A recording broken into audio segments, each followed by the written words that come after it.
Hello, and welcome. Today, I'll be covering the Corfu Incident. So first of all, what was the Corfu Incident? Well, let me tell you. The Corfu Incident was a diplomatic and military crisis between Greece and Italy in August 1923.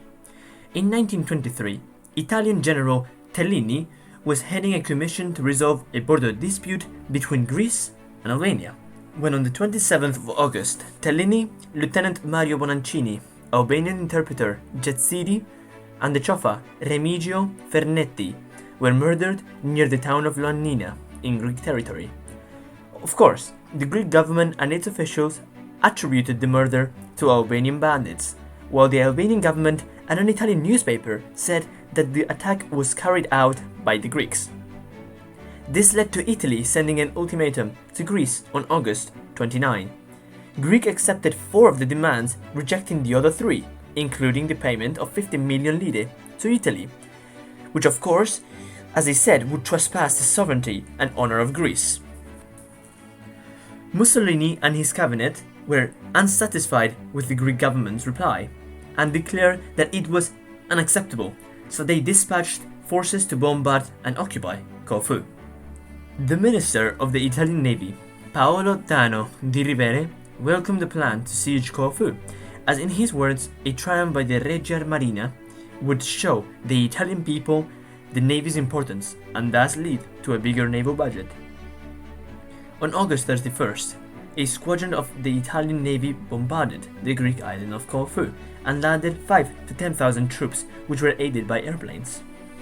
The Greek garrison of 150 men did not surrender but retreated to the island's interior. The bombardment killed 16, injured 30, and 2 civilians ended up needing amputations. There were no soldiers reported among the victims, all who were refugees and orphans. The majority of those killed were children. The commissioner of the UK-based charity Save the Children Fund described the Italian bombardment as inhumane, revolting, unjustifiable, and unnecessary.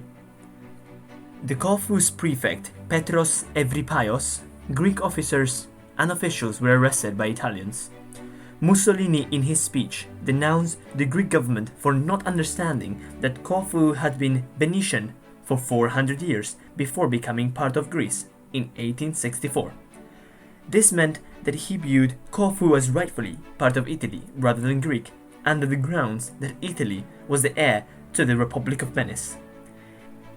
Italy closed the Straits of Otranto to Greek ships, and although the Greek ports were open to Italian vessels, Greek steamers were detained in Italian ports, even one getting sieged by a submarine in the Straits of Corfu. On September 2nd, the Italian Ministry of Marine ordered all Greek ships to be released.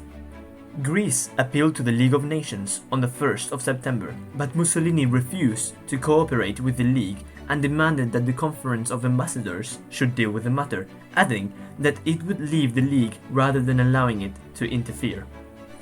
Britain favoured referring the Corfu matter to the League of Nations, but France opposed such a course of action, fearing that it would provide a reason for the League to become involved in the French occupation of the Rua. With the threat that Mussolini would withdraw from the League and the lack of French support, the matter went to the Conference of Ambassadors. On September the 8th, the Conference of Ambassadors announced to Greece and Italy, as well as to the League of Nations, the 9 terms, which both Greece on September the 8th and Italy on September the 10th accepted. On September the 11th, the Greek delegate Nikolaos Politis informed the Council that Greece had deposited the 50 million lire according to what was agreed. And on September the 15th, the Ambassadors' Conference informed Mussolini that Italy must evacuate Corfu by September the 27th. On the 26th, Italy not only gained the 50 million lire, but also placed all the blame of the crime on Greek authorities and demanded that Greece paid 1 million lire per day of the occupation of Corfu to satisfy the resources used by the Italians throughout the invasion. On the 27th of September, the Italian flag was lowered and the Italian troops evacuated Corfu. The Italian fleet and a Greek destroyer saluted the Italian flag, and when the Greek flag hoisted, the Italian flagship saluted it. The prefect of Corfu and his officials were released and were welcomed by the 40,000 residents of Corfu.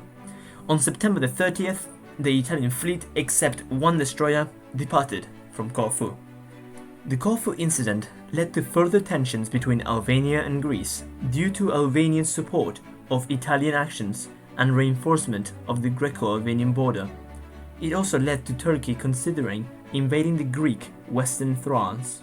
But most importantly, the crisis was the first major test for the League of Nations, which they failed, proving that the League was weak and that it could not protect smaller nations from larger powers, which they will keep proving later on.